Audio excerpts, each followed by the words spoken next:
खुदा ने 6666 आयतों में पहली आयत में जो है अल्लाह ने इल्म की तरफ हमें इशारा किया कि पढ़ो, पढ़ने के लिए जो है इंडिकेट किया, जो है इक़रा जो है पढ़ने के लिए इंडिकेट कर रहे हैं। इसका मतलब विदाउट इल्म हम तरक्की नहीं कर सकते।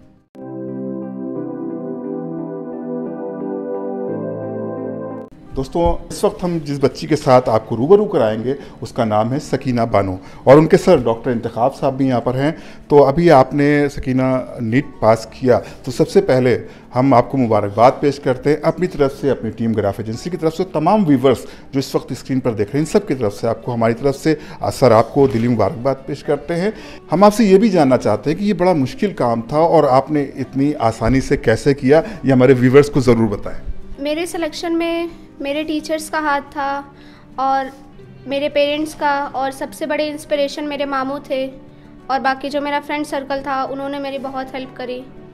और ये कि हमें तैयारी के टाइम पे डिसिप्लिन रखना चाहिए और कंटिन्यूटी हमारे अंदर बहुत ज़रूरी होनी है।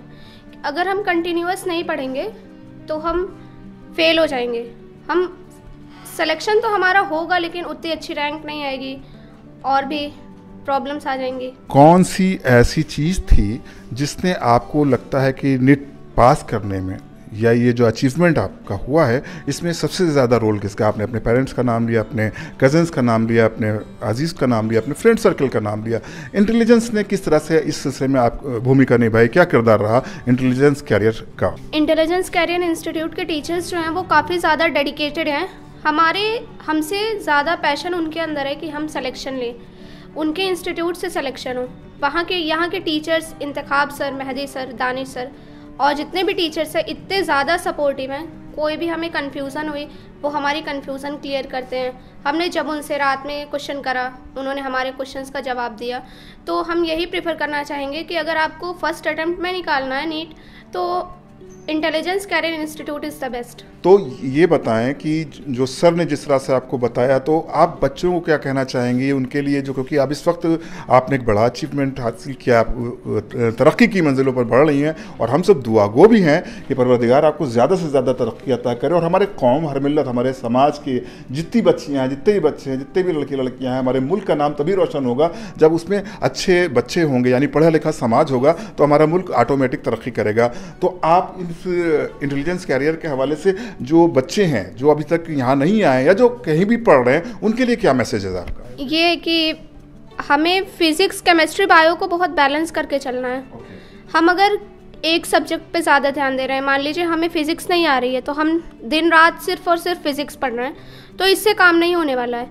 हमें नीट के पेपर में हर चीज़ को बैलेंस रखना है। अगर हम फिज़िक्स पढ़ रहे हैं तो हमें उतना ही केमिस्ट्री पढ़ना है, उतना ही बायोलॉजी पढ़ना है। और अगर हम कोई सब्जेक्ट को छोड़ रहे हैं तो 720 में 180 नंबर उसका भी होता है और हमारा सिलेक्शन एक सब्जेक्ट के बिना भी नहीं होगा। इंतखाब सर, क्योंकि आपके पास हर तरह के बच्चे आते हैं, कुछ बहुत ही अल्हम्दुलिल्लाह टैलेंट होते हैं, लेकिन कुछ पे आपको ज़्यादा मेहनत करना पड़ती है, बल्कि कुछ पे क्या बल्कि अक्सर ज़्यादा मेहनत करना पड़ती है। कुछ टैलेंटेड बच्चे आते हैं, तो आपका क्या मैसेज होगा उन बच्चों के लिए, और ख़ासकर जो हमारे इस इंटेलिजेंस ग्रुप से बच्चे जुड़े हुए हैं, करियर के साथ जुड़े हुए हैं, उनके लिए क्या मैसेज होगा? जो अदर्स स्टूडेंट हैं उनके लिए क्या मैसेज है आपका? अभी तक तो हमने यही देखा कि हमारे पास जैसे और कोचिंग में क्या होता है कि जिन बच्चों के 500 मार्क्स होते हैं तो उनको लोग समझते हैं कि यही बच्चा सेलेक्ट होने जा रहा है। और हमारे यहाँ अभी तक हम लोगों ने देखा 3 साल में जो बच्चा हमें 300 मार्क्स प्लस जिसका है 720 में, हम ये सोचते थे कि हमने बहुत अच्छा बच्चा मिल गया, हम इसको सेलेक्ट करा देंगे। क्योंकि सकीना, इसके पहले जहरा बतूल बच्ची थी हमारे यहाँ, उसके मार्क्स 351 थे, वो भी फर्स्ट अटेम्प्ट में सिलेक्ट हो गई। सकीना फर्स्ट ईयर, 12th के बाद फर्स्ट ईयर था, फर्स्ट अटेम्प्ट में सिलेक्शन हुआ। इसके भी 12th के साथ जो मार्क्स थे 347 मार्क्स थे और आज इसके मार्क्स 632 आउट ऑफ 720। तो हमें ये लगता है, हमारे पास जितने भी बच्चे थे, अभी हमने अलीज़ा से बात की थी, उसके भी मार्क्स जो है 387 मार्क्स थे। तो जो बच्चे हमें 300 to 400 के बीच में मिलते हैं, हम मानते हैं उन्हें कि ये बच्चा हम सेलेक्ट करा देंगे। जो हम उस पर दिन रात मेहनत करते हैं। उनके पॉइंट्स, हम टेस्ट, हमारे यहाँ 50 टेस्ट होते हैं। अच्छा, 50 टेस्ट हर 15 डेज़ में हम लोग कंबाइन कराते हैं और जो है हर संडे और बीच बीच में 3 डेज़ पे हम टेस्ट कराते हैं। हम लोग बच्चों को देखते हैं, काउंसलिंग करते हैं कि इसकी बायो बहुत अच्छी है, केमिस्ट्री अच्छी है, लेकिन फिजिक्स में इसके 60 मार्क्स आ रहे हैं, तो हम उस पर इम्प्रूवमेंट लाते हैं कि ये जो 60 मार्क्स बेटा हैं, आप अच्छा पढ़ रहे हैं, मेहनत कर रहे हैं, लेकिन सिलेक्ट नहीं होने जा रहे हैं, क्योंकि 60 मार्क्स आप 180 में ला रहे हैं, जो है ये सिलेक्शन आपका नहीं होगा। तो हम उसकी वो सब्जेक्ट पे हम मेहनत करते हैं। उनको यहाँ हम लोग जो है 9 बजे ही बुला लेते हैं, हमारी क्लासेस 1 बजे से होती है, लेकिन 9 बजे बुला के वो सब्जेक्ट हम लोग स्पेशली यहाँ फोकस करके उनको इम्प्रूवमेंट कराते हैं और वही बच्चा सिलेक्शन देता है। अच्छा, आपको क्या लगता है कि जो बच्चे यहाँ पर आते हैं इंटेलिजेंस कैरियर इंस्टीट्यूट में और दूसरी कोचिंग्स में, यहाँ पर डिफरेंट क्या है? आपकी जैसा कि आपने बताया कि आप एक्स्ट्रा क्लासेस देते हैं, यानी कि आप 1 बजे का वक्त होता है, आप बच्चों को 9 बजे कॉल करते हैं, यानी कि उनको तकरीबन 4 घंटे एक्स्ट्रा क्लासेस हो जाती है। इसके अलावा और आप क्या प्रोवाइड कर रहे हैं? ऐसा कौन सा कमाल हुआ कि आपके यहाँ से 5 बच्चियाँ सिलेक्शन हुई, बच्चियों का सिलेक्शन हुआ? अब जैसे हमारे यहाँ ये है कि हम हर बच्चे पे फोकस करते हैं। अब ये नहीं कि जो टॉपर हैं बस उन्हें हम लोग अपनी निगाहों में रख के उन्हें आगे बढ़ाएं, नहीं, हम देखते हैं कि हम पीछे से कौन बच्चा पीछे से रैंक ला रहा है, उस पे हम फोकस करते हैं। जब तक उस बच्चे को नहीं समझ में आ जाता, हम टॉपिक को आगे नहीं बढ़ाते हैं, क्योंकि हमको वो बच्चा सेलेक्ट कराना, जो टॉपर हैं वो तो हो जाएंगे, लेकिन हमें उन बच्चों को सिलेक्ट कराना है जो बहुत वीक हैं। कमाल तो तभी है जब वीक बच्चा सेलेक्ट हुआ आपके यहाँ से, टॉपर तो हो ही जाते हैं। यानी कि आपका कहने का मकसद यही है कि जो हम फ़ोटो खिंचाने के लिए बात नहीं करते हैं कि हमें बोर्ड पे फ़ोटो नहीं लगाने, बल्कि हम हर उस बच्चे को अपनी जिम्मेदारी समझते हैं। सर ने जैसा कि बताया कि जो यहाँ तक आता है और हम पर भरोसा करता है, तो हम उसके साथ उतनी ही मेहनत करते हैं जितनी मुझे करना चाहिए। सर, आपसे सकीना से बात हो गई, लेकिन एक मैसेज ख़ास तौर से अपनी कम्युनिटी के लिए, अपने शहर के लोगों के लिए, अपने मुल्क के लोगों के लिए, ख़ास तौर से उन बच्चों के लिए जो इस तरफ ध्यान नहीं दे रहे हैं, ख़ास तौर से एजुकेशन पर ध्यान नहीं दे रहे हैं, उनके लिए क्या मैसेज रहेगा? इल्म बहुत जो है, क्योंकि इल्म खुदा ने 6666 आयतों में, पहली आयत में जो है अल्लाह ने इल्म की तरफ हमें इशारा किया कि पढ़ो, पढ़ने के लिए जो है इंडिकेट किया, जो है इक़रा जो है पढ़ने के लिए इंडिकेट कर रहे हैं। इसका मतलब विदाउट इल्म हम तरक्की नहीं कर सकते, हमें इल्म हासिल करना ही होगा।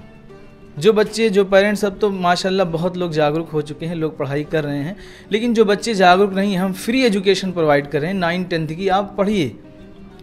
और जो अगर आपके पास पैसे नहीं हैं तो हमसे कांटेक्ट करिए, हम पढ़ाएंगे, जो है मिनिमम से मिनिमम फ़ी पे पढ़ाएंगे। आप सोच नहीं सकते, लेकिन आप पढ़िए, आप रिज़ल्ट दिखाइए, हम पढ़ाएंगे उन बच्चों को। बहुत अच्छी बात कही डॉक्टर इंतखाब साहब आपने कि अगर आपके पास पैसे नहीं हैं तो हम आपकी मदद करेंगे, लेकिन पढ़ने में मदद करेंगे। अब आपका मकसद पढ़ना हो तो आपके लिए वो हेल्पिंग हैंड्स यहाँ पर मौजूद हैं, इंतखाब सर की तरह, और बहुत से हिडन लोग हैं जो काम कर रहे हैं कि आप एजुकेशन की फील्ड में आगे आइए, इल्म हासिल किए, और यकीनन खुदा भी हमसे यही चाहता है कि आप इल्म हासिल करिए। डॉक्टर इंतखाब साहब, जो आपका इल्म के हवाले से बच्चों को और अपने मुआशरे में जो आप एक बड़ी खिदमत अंजाम दे रहे हैं, हम आपको यकीनन दुआओं से नवाजते हैं कि आपके इस हौसले को खुदा बरकरार रहे और आपको और आपकी पूरी टीम को सलामत रखे। दानिश रज़ा भाई, आपसे ये जानना चाहेंगे कि आपके जो बच्चे हैं जिन्होंने ये नीट पास किया है, और इसमें किस तरह से आपने बच्चों को तैयारी कराई, किस तरह से प्रिपरेशन कराया, ज़रा बताएं व्यूअर्स को। जी सर, हम लोग यहाँ पर जब बच्चे आते हैं तो बेसिकली जब वो स्कूल से आते हैं तो उनका बेस इतना ज़्यादा स्ट्रॉन्ग नहीं रहता है। हम लोग क्या करते हैं, उन पे फाउंडेशन से काम करते हैं, ज़ीरो लेवल से काम करते हैं। हमारी टीम पूरी की पूरी डेडिकेटेड रहती है बच्चों को पढ़ाने के लिए। कभी भी किसी का भी कोई डाउट रहता है, कभी भी कोई परेशानियाँ आती हैं, हम लोग हमेशा उन लोगों के लिए कंटिन्यू मेहनत करते रहते हैं। कई बार ऐसा होता है बच्चे बीच में आते हैं, सेशन स्टार्ट हो चुका है, बीच में आ रहे हैं, तो उन लोगों के लिए पहली चीज़ तो हम लोग ऑनलाइन में वीडियो उनकी जो हम लोगों की रिकॉर्डिंग है वो दे देते हैं। अगर वो भी नहीं समझ आती तो हम उनके अलग से क्लासेस असाइन कर देते हैं, वो ले लेते हैं। तो जो पीछे का छूट चुका होता है उन लोगों का, वो भी कवर हो जाता है।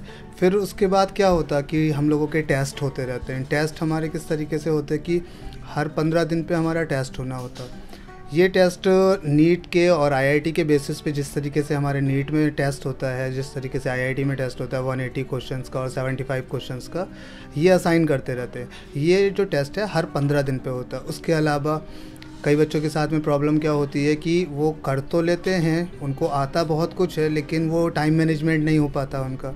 तो उसके लिए हम बायोलॉजी का अलग टेस्ट कराते हैं, केमिस्ट्री का अलग टेस्ट कराते हैं, फिज़िक्स का अलग, ताकि इनकी इंडिविजुअल सब्जेक्ट्स में स्पीड इनकी मेंटेन हो जाए। और जब स्पीड मेंटेन हो जाएगी तो ये कंबाइंड टेस्ट जो 180 क्वेश्चंस का, 75 क्वेश्चंस का, ये अच्छे से दे देते हैं।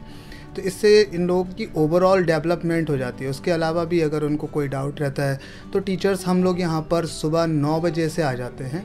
सुबह 9 बजे से लेकर रात के 9 बजे तक, 10 बजे तक हम लोग अवेलेबल रहते हैं।